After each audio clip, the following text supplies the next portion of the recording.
Hey everybody, welcome to the December video. Perfect. Hey, hey everybody, welcome to the December. Okay, I won't start with you like this. Give me a minute, man. Ready, set. Hey everybody, welcome to the.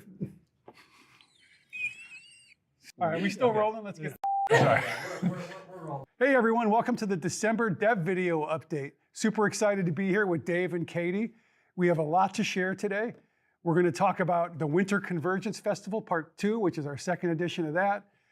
We're going to talk about some of the changes coming for territory control. We have a new expedition, and then some other little announcements to give you. And if we have time, we'll get to it, the roadmap. It should be a pretty exciting show, so let's get after it. Roadmap! Sorry, I got excited about the roadmap. You ruined it. You ruined it.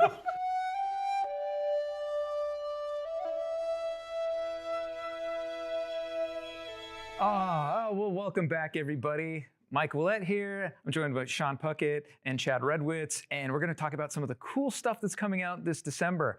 And I think I want to kick things off with Winter Convergence. So it's going to be year 2 of Winter Convergence, and we have one significant addition that's coming this year. But just to recap, it's our Winter Festival that takes place in Eternum during this time when the Northern Lights come out and giant gleamites just start falling from the sky, and you collect presents, all for the Winter Wanderer who's trying to prevent the forever winter from occurring on Eternum.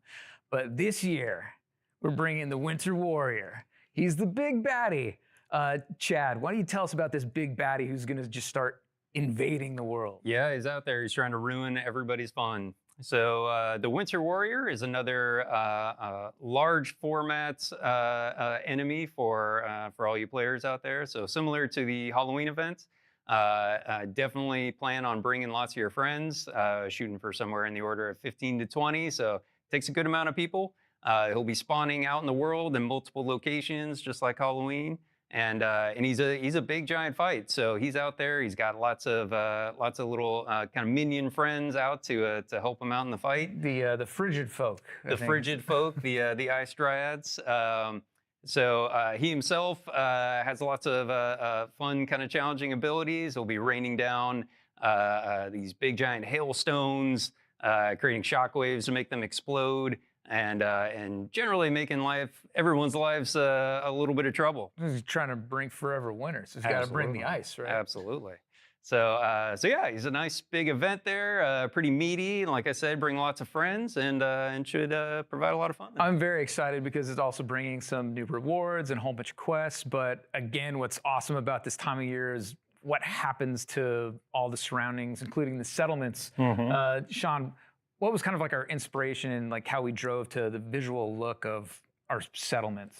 Well, the thing about Winter Convergence this year is because this is our second time go around. So when we discussed it last year, we really wanted to bring something bright and festive to New World, to Eternum.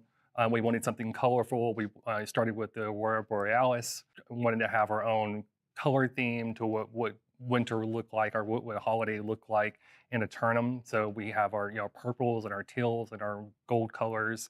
Every settlement gets decorated with all of these decorations.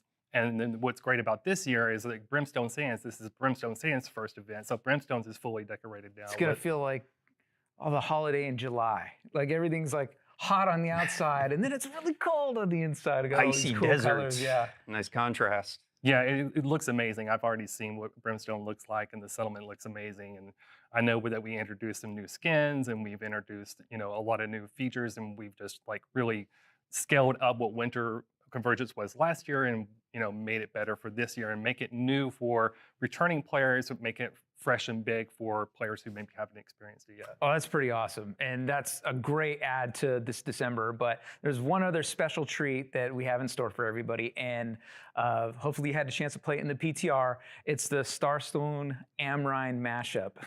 And so we know there was a lot of requests to have a lot of our early game expeditions available for late and end game players. And so we spent a lot of time looking at like, okay, well, how do we get it to that parity?